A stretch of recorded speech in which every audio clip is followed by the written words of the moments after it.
Hello and welcome to our second season of the Hope and the City podcast. This is our first episode.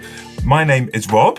And my name is Emma. And we have a guest with us today, Malcolm Duncan. Now, Malcolm featured not in person, but he was mentioned in season one. Yeah. He wrote a book, which was really big in your life and some of your story of grief. And that's something we're going deeper into today. Yeah. So he very graciously has agreed to join us for an interview on Zoom for this episode, talking about his journey and his experiences through grief. We really hope that you enjoy it.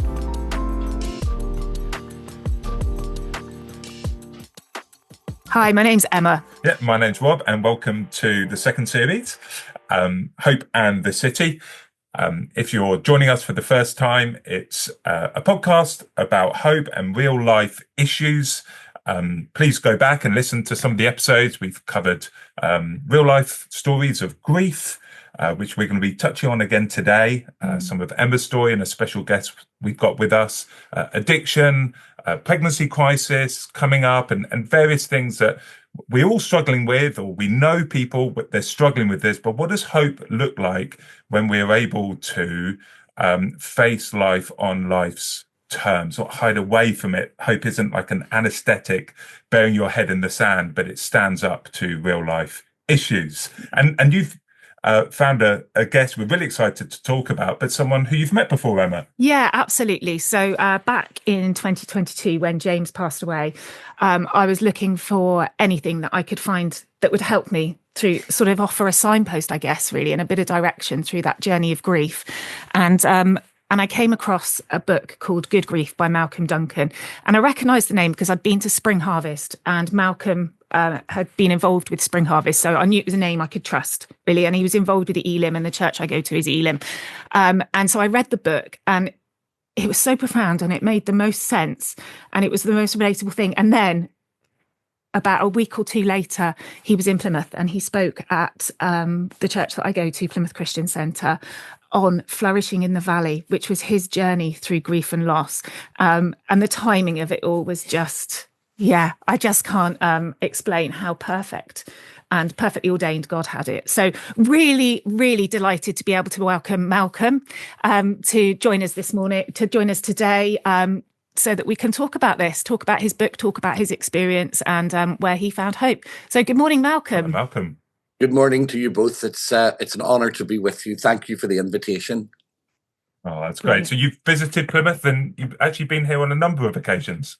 Yes, over the years. I mean, I went when I was last there. I had returned actually to Northern Ireland, where I was ministering from about 2018 through to 2024, the end of halfway through 2024. So I had returned to Northern Ireland, and it was lovely to come back to Plymouth and to England. But I've lived in England 30 odd years, and now I'm back again living and ministering in London. And I have been in and out of Plymouth over the years in various iterations, partly because of work I did around social cohesion and change, partly around theology, partly around ministry and mission, and some things around working with governments to help them, and local authorities to help them think about regeneration and how to serve poor communities. So it's a beautiful city.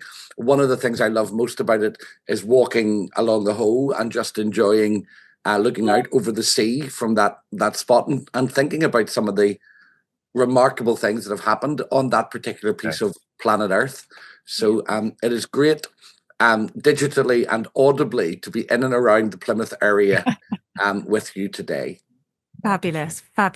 So if we bring up the book to begin with that I read, I've actually got a copy of it here, which I'll hold up because somebody else may want to have a look at that. So I read the book, and I think to start with, what really got me is you open up by talking about your own experiences of loss. And would you be happy to tell us a little bit about that, Malcolm?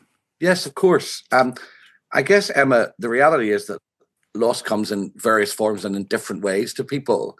And each of us has an account of how that particular issue has interwoven into the fabric of our lives and become part of our own tapestry. Mine is unique. It's not like anybody else's. In 2002, Two, my dad dropped dead very suddenly and unexpectedly. And that was after a very difficult relationship with him that brought its own grief for me and difficulties.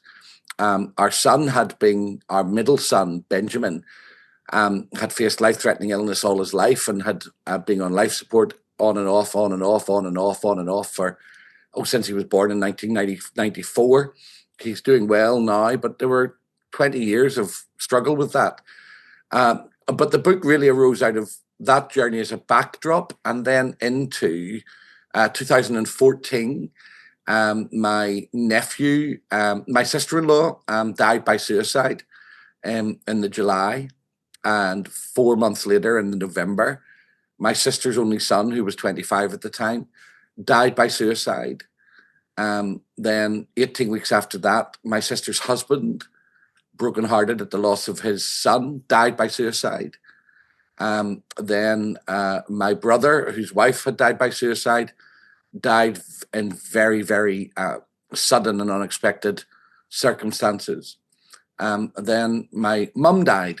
And since I've met you, another brother has died. He was diagnosed with cancer in May of 2000 and, let me get this right, 2022 actually. So it was just after I'd been with you, I think. Yeah. And within, or it might have been around about the same time even, I can't, when was I in Plymouth? I think it was about the November. So he may have, he just died. He died in the August. Yeah, I was about to say, that's right. That's right. To mind. I think you mentioned he died 3 months before I was with you. So just one after the other. And then close friends died. A really close colleague died. And most of them in tragic and unexpected circumstances, most of them in circumstances of suicide or of addiction-related illness. So it was a really tough journey. I'm sure. So I was going to say, when did the book, you're not a writer. I mean, these just thoughts that you were putting down at the time? Were you keeping a journal, a diary, or was there just a moment where you stopped, carved out some time to write? Was that the intention? So I am a writer. It's one of the things that I do. But I didn't want, so if you the book was written and published in 2022, I think. I can't remember the exact, 2021 maybe, Rob. But I think in some ways, Good Grief was part of a therapeutic journey for me. I knew that I wanted to reflect on what had happened and what was happening. And if I'm being really honest, what is still happening. I don't think that you can kind of say I had a grief experience. Okay. I think you have experiences with grief, and you have to make decisions about how you deal with it every single day. And I knew some things that were very true for me, Rob. I knew that I didn't want to minister out of wounds, because if you minister out of wounds, they're too recent, and you run the risk of trying to turn what you're trying to do into some kind of selfish therapeutic intervention. And you're more likely to transfer your questions, your pain, and your anxiety onto people, rather than being able to say, I have questions, pain, and anxiety. There's nothing wrong with admitting that. But I am learning how to allow God into them. So I needed some time to reflect and think.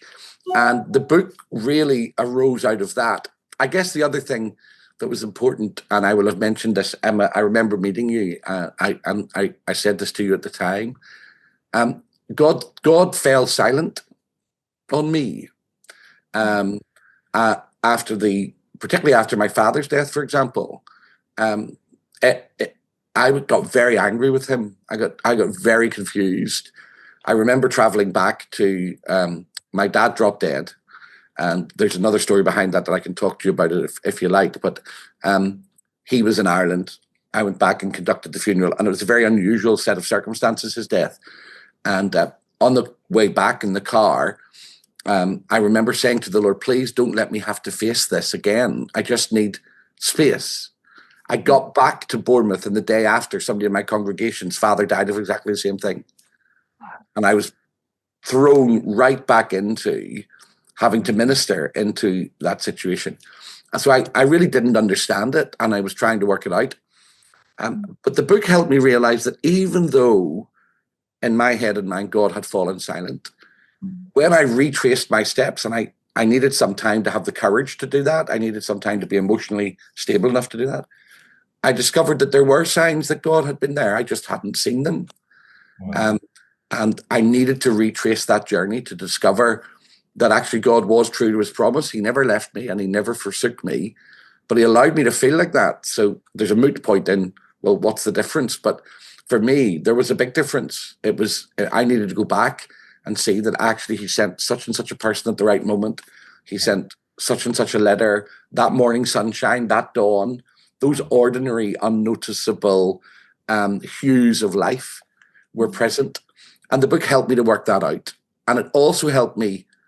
Grief has not defined me. I will not let it do that. But it has refined me. Wow. And I think we get a choice. I think somehow in our interactions with this experience that is a universal human experience, Yes.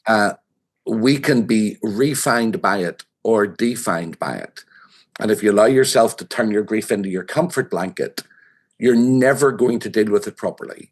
And I think I have learned, and I'm learning, how to deal with it in a way that doesn't, have you ever heard the phrase, grief came to visit? Grief is a friend or a visitor.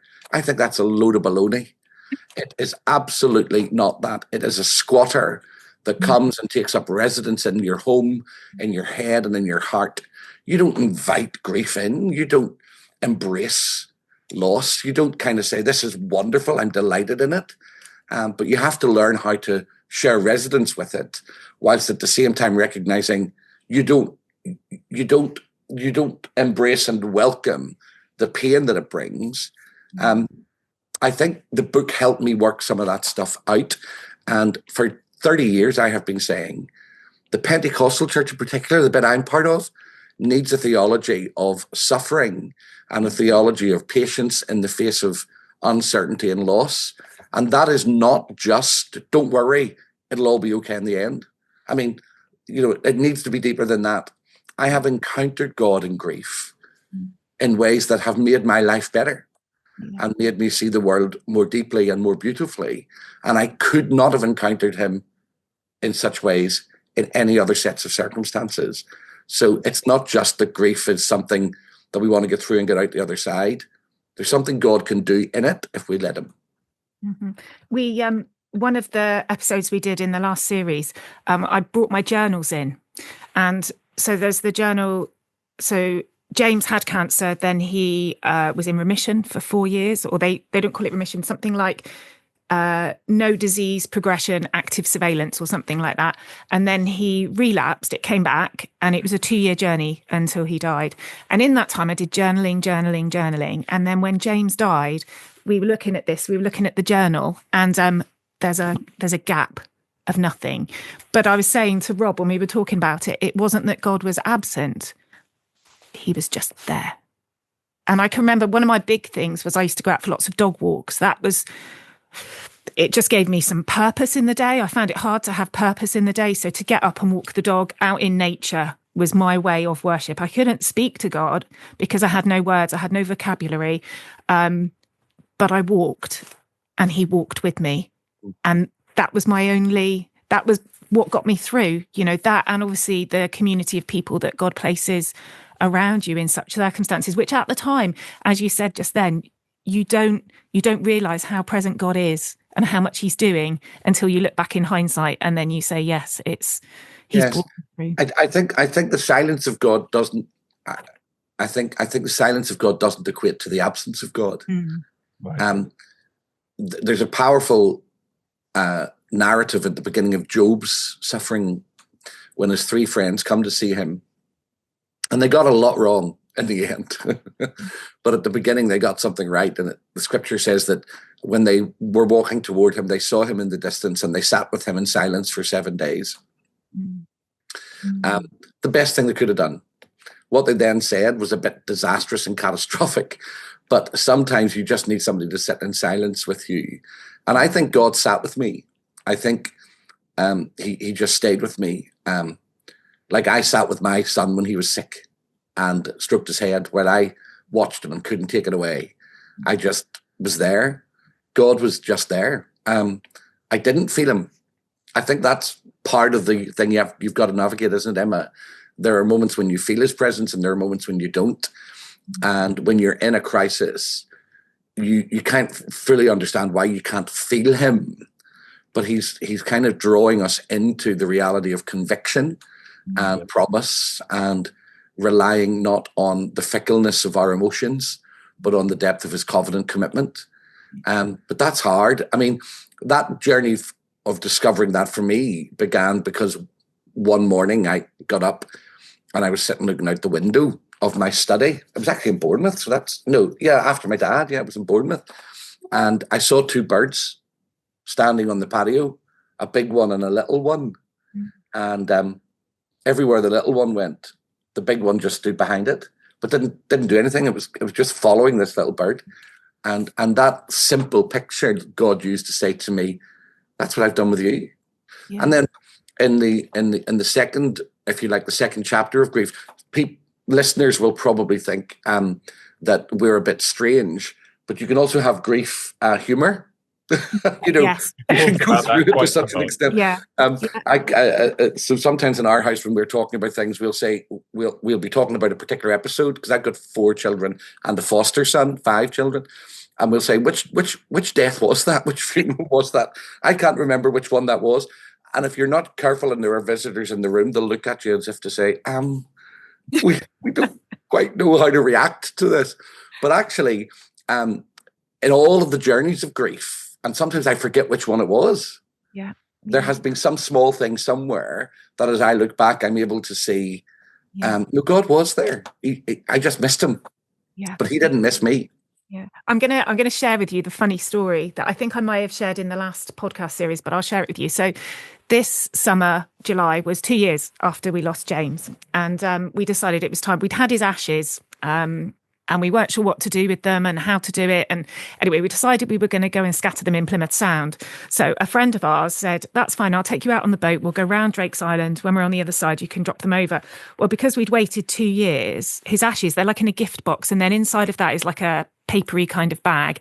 So as I lifted it out, I felt the bag give a bit. So I had my husband, Carl, and my 2 other children, Tom and Abby, with me. And I felt the bag give. So I did a bit of scattering. And then I passed it to Carl and said, hold on, like the bottom of the bag's going, but he didn't hear me. He thought I said, grab the bag. So he grabbed the top and all the ashes just shot out the bottom into the sea. And we looked at Tom and Abby and they went, yeah, you know what James would have said? Couldn't even get that right, could you? But to somebody else, that may have sounded very macabre and very flippant. But it's those moments that actually are a release, aren't they? They definitely are. I mean, my brother who died a couple of years ago, Edward, he was as mad as a March hare. He actually lived near Plymouth for a while. He was in the Royal Marines, but he was really a very, very unusual character. He was Ireland's answer to Beau Geste, for readers that are old enough to remember that particular comedic figure. He joined the Royal Marines when he was 18. He went AWOL. He joined the French Foreign Legion. He made and lost several fortunes. He was just very unusual. But when he told me that he was dying, my wife and I looked after him, and he was supposed to last about a year or 18 months, and he only lasted 10 weeks. So it was quite difficult. But in one particular situation, I said, look, Edward, we need to talk about what you want to happen when you die. And he said, I want cremated. And I said, yes. He said, I want my ashes turned into egg timers. And I want all the family to have an egg timer. And I said, absolutely not. I do not care that you're asking me to do that. But I'm telling you that before you die, you are not becoming an egg timer in my workshop. My goodness. Amazing. Amazing. When I first heard the title of the book that Emma recommended to me, Good Grief, I thought, wow. And now I'm going back to what you said earlier around, grief isn't good, or we don't welcome it as a friend in that way. And perhaps you're relating more to the idea that you can do grief well. Is that right? Yeah. The title was very carefully chosen. It's not the only book called Good Grief. But in English vernacular, of course, when something happens unexpectedly, one of the things you say is good grief. Yes. So there's that sense of it, Rob, but also I think you can do grief well. I think there's such a thing as a healthy grief process and an unhealthy grief process. And an unhealthy grief process pretends that it's only a few weeks or a few months. A healthy grief process recognizes that grief changes you, and that change may not be something that you wanted, and it may not be something that you welcomed, but it is something that you can navigate, that you can journey through. I think sometimes the idea of a grief journey is a bit overplayed, but you know what I mean? For example, you're not trying to get back to where you were. Yes, and you can't. It's a new normal in that way. That's right. You have to. I think that's right. I mean, you have to be able to say, okay, nothing is ever going to be the same again. Mm. It's interesting. That doesn't mean it has to be. The absence that you feel is evidence of a presence that you cherished. Yes. You don't miss what you didn't love. Mm. And you don't yearn for what you don't want. So it's learning to embrace the underbelly of those emotions. And as a Christian, where the enemy or my flesh wants to make me feel that means God cannot be trusted and the world is not fair and I didn't deserve this, the Christian in me discovers actually this is part of the human condition. To love is to be willing, is to face the reality that you will lose. And to grieve is the minor key of the major key of loving. Francis Schaeffer talks about life in the major and minor key in a different context, not like this. But I pick up that image in the book and I suggest that our lives are written in major and minor keys. And grief is the minor key of love. One of the things that I do remember that I found really helpful in the book is you talked about the fall, and actually that we're never designed to experience death until the fall comes. And that was a real revelation, actually. So there's no wonder that as people, it repulses us almost. It feels so. Yeah, it feels. Yeah, we weren't made. Wrong. We hate. Why do we hate death? Because we were made for life. We weren't made to die. We were made to live. So death in all of its forms is something that we find difficult until we can see the redemptive purposes of God in it. And actually, and although this is going to sound, when I talk about this, and I talk about it quite a lot with people, not in an arrogant way, but I hope it helps people. But when Jesus, so let me tell you a story. Colin, my brother who died back in 2016, when he died, I had to go into his house to find some stuff because I was the executor of his will. He was a journalist. Right. And I found, I couldn't find his paperwork and it was really annoying me. And I found two things. One was a Bible that I had given to my mother that Colin somehow had got. I don't know how he got it, but he had left his paperwork in that Bible. It's a black leather copy of the Message. And when I took out the paperwork, it was in John 11. And he had highlighted the verse where Jesus says to the sisters, your brother will live again. Do you believe this? So I sat on his bed sobbing because I didn't know that Colin had made any kind of profession of faith. And then when I walked around his house, I discovered Bible verses tagged all over the places and a copy of C.S. Lewis's A Grief Observed. I don't know if you've ever read it, but it's an incredibly difficult and jumbled book. People talk about it as if it is this really easy read. It is a very, very difficult read. Colin's copy had, you know, the little fluorescent tabs put Yes, on the side of yes. a book. It had 72 of those. And the book is only 50, 60, 70 pages long. Wow. That was 2016. I still haven't opened his copy of that book. I've got it, and I know I'll know when it's right to do that. Yeah. And it's not that I'm afraid of doing so. I just don't want to do it too early. And you might say, well, 8 years is not too early, Malcolm. Coming 9 years. I haven't opened it yet.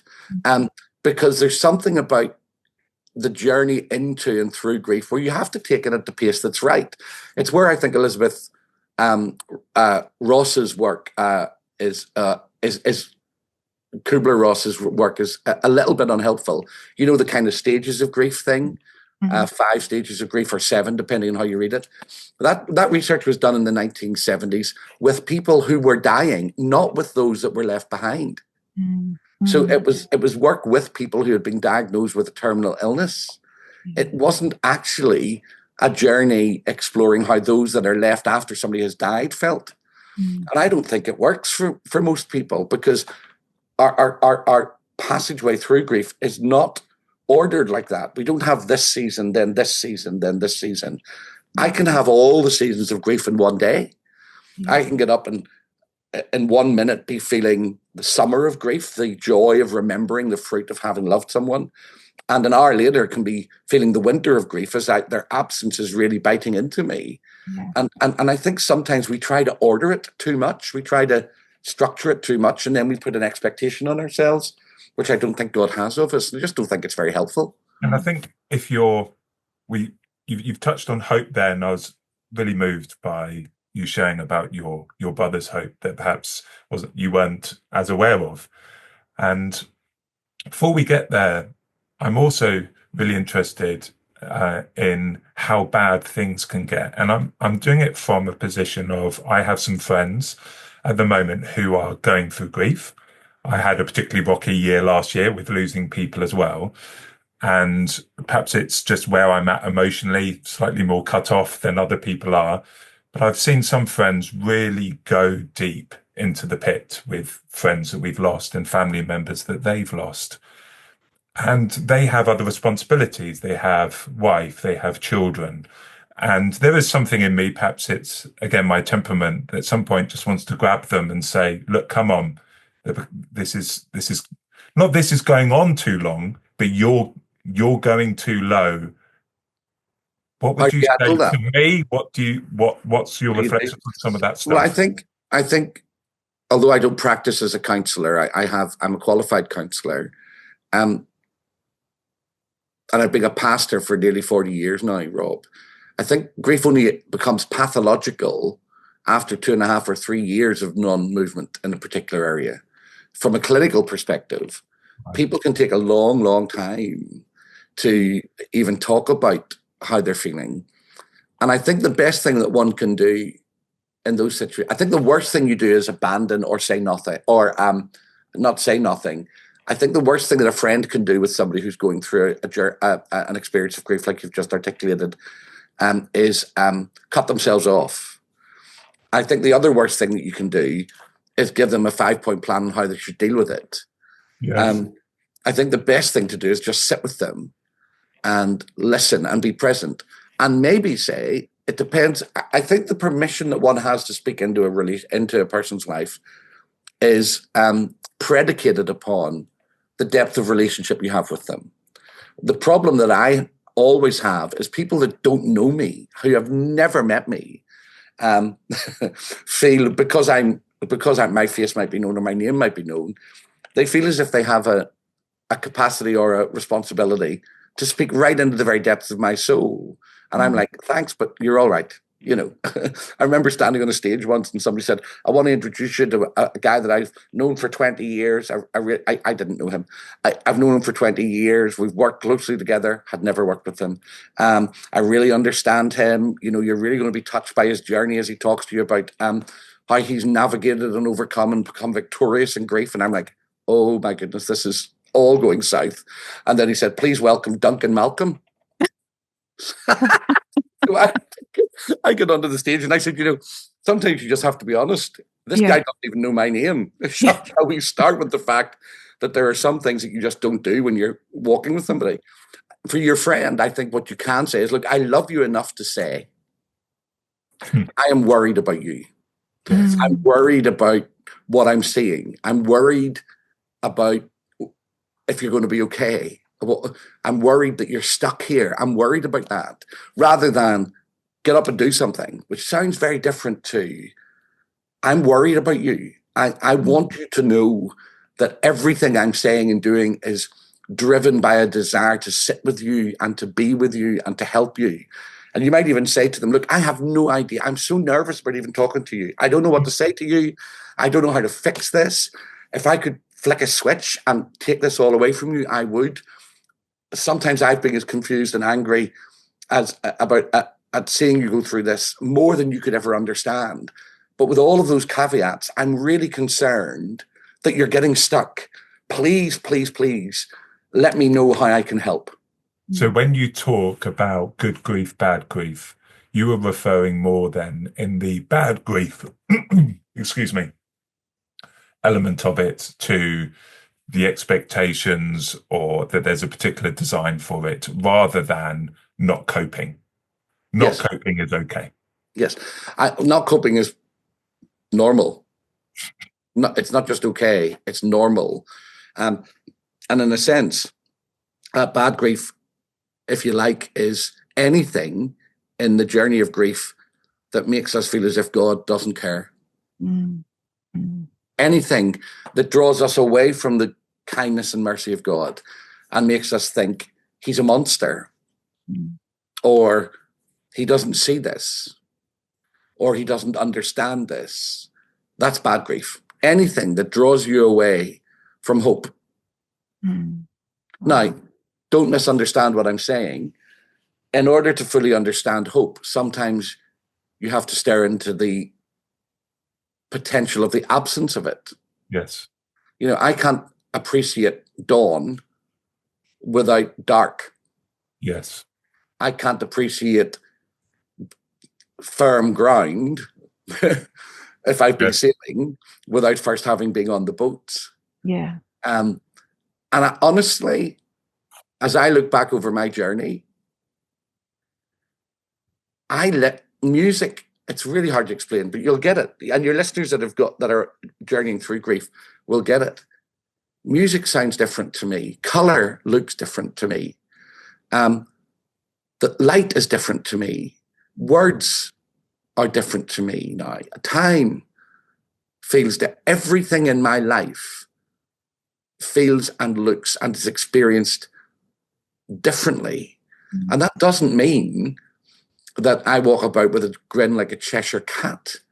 But for example, where I am in my office here in London, it faces west, and every night I get the most amazing sunsets as I look out my balcony window. And last night, for no reason whatsoever, I stood for 15 minutes and watched the sunset and just thought about the people that I miss, and I still miss them. But it was an emotional moment, but it wasn't a bad moment. It's learning to embrace the reality of how you're feeling and the goodness of God in the midst of it, which itself is being redefined. Psalm 23, you know, when you pass through the valley of the shadow of death, you are with me. That phrase, valley of the shadow of death, in Hebrew is Tsal Mavet. And it's actually really, really hard to translate. It can mean the valley of darkness. It can be the valley of uncertainty. It can mean the valley of death. It can mean the valley of despair. But it's also used in Job 14. I think it's verse 14. Scholars or somebody listening would have to check, where Job says, deep darkness rests on my eyelids, and they are red with grief. So the very same phrase is used by David to indicate a deep assurance of the presence of God, and by Job to indicate a sense of complete abandonment and loss. And it's okay to hold those two things in tension. It's okay for people walking through grief listening or watching, if you also vodcast this, to have those two emotions at the same time. God is not divided in that way. We are. So it's okay for me on anniversaries or on birthdays or on difficult days to feel the hardness of it and to sense the hope of God in it. I don't have to reconcile those two things. I just leave them unreconciled. I just let that tangle sit. And if I can't give God my praise, then I will give him my pain, and that will be my offering. And he will accept it with as much love and tenderness as he does my shouts of victory. And I think you've got to learn to just give yourself, I don't think looking forward in your life and saying, how am I going to do the rest of my life without James? Mm-hmm. How am I going to do the rest of my life without my mum? Or for me, how am I going to do that without my mum, without my dad, without my two brothers? It doesn't matter who it is or how many it is. Mm-hmm. I don't think God asks us to do that. I think he says, well, can you do the next 15 minutes? Mm. Just do 15 minutes. Yeah. And then 15 minutes after that. And then 15 minutes after that. God doesn't expect us to plan how we're going to manage for 40 years without the people that we've lost. Yeah. And the negative impact of that is we have to learn to live with continual, absolute dependency on the grace of God. So I just need his grace for 15 minutes. And then you'll get to the end of a day and you'll say, do you know what? The Lord carried me through that. And you get up the following day and you do the same thing. And then what changes in our attitudes is we become more dependent on the grace of God. And we don't have to have all the answers. And it's okay for it not to be sorted out. And that changes it, I think. And as a result of that, the other New Testament hope that we really need to hold on to, particularly for those of us who follow Christ, is this. Listen to the words very, very carefully. Jesus to Mary and Martha, I am the resurrection and the life. He who believes in me will live, even if he dies. And he who believes in me will never die. Do you believe this? And one of the sisters replies to that question in John 11 with, I believe in the resurrection. Actually, what's happening in that passage is Jesus is saying, you might have a theological statement that you can articulate, but do you believe this? Does your soul grip this? And the fundamental thing that he's asking them to remember is Christians actually never fully die. Death never gets the last word in the life of a follower. Death is not the final part of the story. And death lies to us, and grief lies to us, and sorrow lies to us, and funerals lie to us. Even the words we use, and I don't mean to be too controversial, but when ministers get up and say, we now commit his soul or her soul into the keeping of God. No, you didn't. No, you don't. Their soul was brought into the presence of God the moment they breathed their last breath. They didn't lie for 3 days or 3 weeks or 4 weeks. Even the language of our theology around our services, around how we comfort people, we feel loss. They're not lost. We feel as if they have left us. They haven't. We feel as if, and all of that language needs to be reconsidered in the light of a genuine Christian theology of hope, because they are more alive than they have ever been. They are more free than they have ever been. They are more themselves than they have ever been. But in the end, that hope reaches into our present from our future and grabs us and says, I am going to protect you. And in the day when I think perhaps the other thing that Christian hope does, Rob, is it reminds us that we idolize our families. Let me tell you something that is really hard for me, but it's true. I just have to be honest. And it shows my brokenness and my shame, my sin. In the midst of all of this, I remember driving along the A40 one day, M40, going home. I was living in Buckinghamshire at the time. And I said to the Lord, I can't bury somebody else I love. I can't do it. And now you'd expect the Lord to bring comfort in that moment. I didn't hear a voice, but I felt as if the Lord said to me, until you remember that you will never go to the funeral of the one you love most, because he has died and risen again, and he will never die, you are going to struggle with every single funeral and every single grief in your life. You have to remember, Malcolm, I am the resurrection and the life. And when you get to heaven, you will be so consumed with me that the unanswered questions that you have and the disappointments that you have will all be swallowed up in that moment. One day I will answer every question you have. But on the day that I answer them, the questions themselves will no longer matter. And you now have a choice. You can trust me or not trust me. And I felt as if the Lord said to me, you have been beating my chest like a 7-year-old for 2 years now. You have to stop beating my chest. I am trying to help you, but you keep hitting me and you won't let me help you. And you have idolized your family. You actually love them more than you love me. You love your children more than you love me. You love your wife more than you love me. You love other people more than you love me. That's why you cannot face the prospect of losing them. That needs fixing. And when that is fixed, you will have the courage to face everything else. That's hope. Wow. Wow. Wow. That's just incredible. Thank you so much for sharing that, Malcolm. It's just, just so profound, so profound. And thank you so much for all your honesty and your vulnerability in this time that we've had together as well, and all that you've shared with us. It's just been an honor. It's an honor to be with you. I mean, my perspectives are as flawed as anybody else's. They're not complete. But I think the last thing that I would say to you is the process of walking through loss can be a process of walking into being more deeply alive. But for that to happen, you have to be willing to allow the Lord to let you be stripped back. And that stripping back will be to a place which is perhaps more painful than you think you can endure. But he will not bring you into a place that you can't endure. But as long as you're willing to participate with what he wants to do, and I mean by that saying, I can't do this. What is the point of all of this?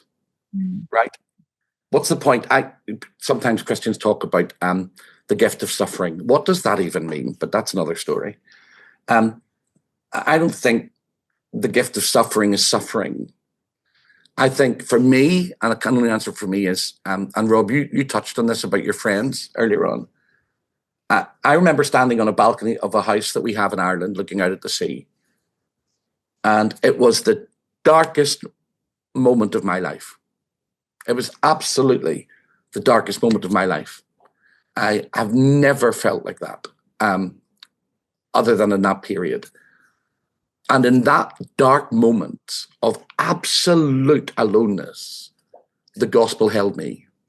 And that has been the gift. The gift of suffering for me is that the gospel works, that God is true to his word, and that he is good. And his love does endure forever. Sometimes you hear people saying, I wonder what would happen. I wonder what my faith would look like if. I don't mean I have completely answered that, but as completely as I am able to, I have faced that. And I wouldn't have chosen it, and I still wouldn't. I have faced the darkest moment, and in that moment, God held me.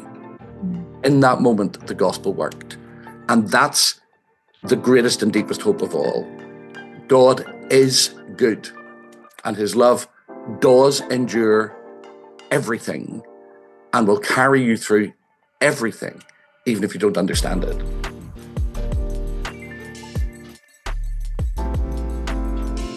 Thanks for joining us for this episode of Hope in the City. We hope that you have enjoyed it.